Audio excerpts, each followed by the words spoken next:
په موجودګۍ کې نه ویني. دا فوټپاث دا لاره هغه فوټپاث دا ستاسو حق دی. دا د ګاډو لاره ده، په ګاډو په لاره مه ځئ، ځان ته حادثه مه جوړوئ. چې تاسو په فوټپاث څوک رکاوټ کوي، زما نمبر زما ګنر نه واخلئ، ما ته ډایرکټ میسج کوئ، کمپلینټ کوئ، زه به راځم هغه دوکاندار به زه ارسټ کوم.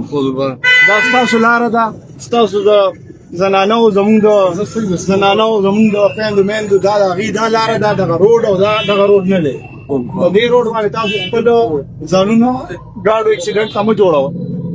دې نه پس چې کوم دوکاندار تاسو ته ټیبل یا څه مخې ته ایښودي، ما ته جسټ کمپلینټ کوئ، یو پکچر رالیږئ، زه به په هغه ساعت کس رالیږم او زه به دا ارسټ کوم.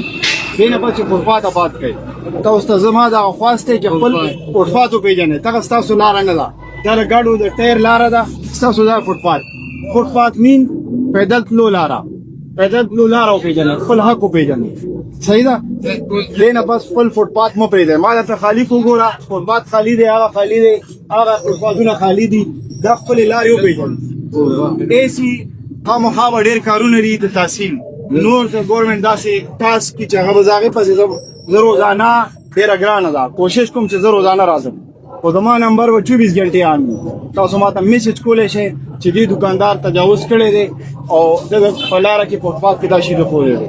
یو پکچر لیږئ، پکچر به ثبوت وي او دوکاندار نوم لیږئ، هغه به دې نه پس زه ارسټ کوم، ډایرکټ به ارسټ کوم.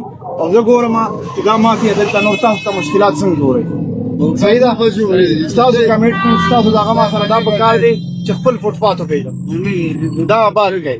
که دا تاسو دوی ته پرېښی وي او تاسو دا وایئ چې دا فوډ سټریټ دی او دا هغه سټریټ دی، نو دا په مین روډونو نه جوړېږي. دا د یو سایډ ته ځای ځان له مختص کړي، خلک به فوډ سټریټ ته په خوشحالۍ ورځي. په روډ باندې فوډ سټریټ نه جوړېږي. دا مین روډ دی، ستاسو ایمرجنسي راتلی شي، امبولانس راتلی شي، مختلف قسمه مشکلات راتلی شي او دا روډ بند وي، تاسو ته به هغه ټایم کې تکلیف او دغه پته لګېږي کم تکلیف راځي، د هغې پته وربیا هغه ټایم دی، الله یې هغه ټایم نه راوړي. خو هغې ته تاسو جوړوئ داسې، دا فوټپاث وپېژنئ، هغه وپېژنئ، هغه سایډونه وپېژنئ. په دې ځای څوک دوکان نه سر وباسي، هغه ما ته ډایرکټ میسج کوئ، واټساپ کوئ، زه به راځم انشاءالله.